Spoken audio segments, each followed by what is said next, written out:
శిక్ష అంటే కేవలం దండన మాత్రమే కాకుండా ప్రజలు అవగాహన కల్పించేలా ఉండాలని జోగులాంబ గద్వాల జిల్లాలోని మొదటి అదనపు JFCM court judge Shri D Udayanayak వినూత్న రీతిలో తీర్పు ఇచ్చారు. కొత్త చట్టాలను అనుసరించి బహిరంగ ప్రదేశంలో మద్యం సేవించిన ఇద్దరు వ్యక్తులను సామాజిక సేవా రూపంలో శిక్ష అమలు చేశారు.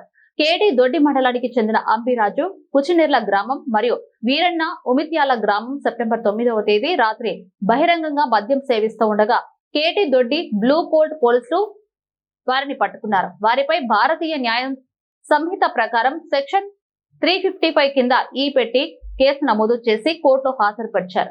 కోర్టు విధించిన శిక్షను అమలు చేస్తూ జిల్లా ఎస్పీ శ్రీ టి శ్రీనివాసరావు ఆదేశాల మేరకు నిందితులకు ట్రాఫిక్ ఎస్ఐ బాలచందర్ ఆధ్వర్యంలో శిక్ష అమలు చేశారు. ఈ విధంగా కోర్టు కేవలం శిక్ష విధించడమే కాకుండా ప్రజల్లో చట్టం పట్ల మద్యం వల్లే కలిగే ప్రమాదాల పట్ల అవగాహన పెంచేందుకు కృషి చేసిందని అధికారులు తెలిపారు. ఇది శిక్షల విషయంలో ఒక కొత్త ఒరవడికి నాంది పలికిందని పేర్కొన్నారు.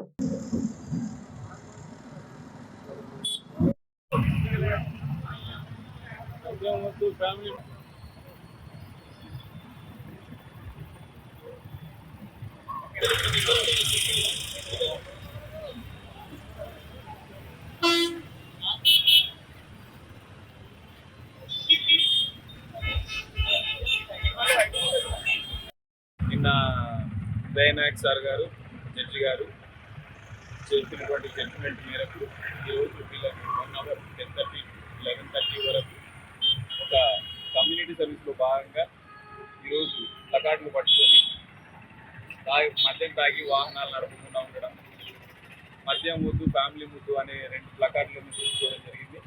తీసుకొని ప్రజలకు అవేర్నెస్ చేస్తూ వీళ్ళకు కూడా ఒక రకమైనటువంటి శిక్షని వీళ్ళు సెల్ఫ్గా రియలైజ్ కావాలి, సెల్ఫ్గా మోటివేట్ కావాలి. ఇంకోసారి ఇటువంటి చర్యలకు ప్రజలు ఎవరైనా కూడా ఇటువంటి చర్యల్ని తీసుకోకుండా మద్యం తాగి వాహనాలు నడపకుండా ఈ యొక్క సదుద్దేశంతో ఈ యొక్క చర్య అనేది చేపట్టడం జరిగింది. మా యొక్క ఎస్పీ గారి ఆదేశాల మేరకు వీరిని మన గవర్నమెంట్ హాస్పిటల్ జంక్షన్లో ఒక 1 అవర్ పాటు ఈ యొక్క కార్యక్రమాన్ని నిర్వహించి పబ్లిక్ అందరికి కూడా అవగాహన కల్పించే ఉద్దేశంతో ఈ కార్యక్రమాన్ని నిర్వహించారు.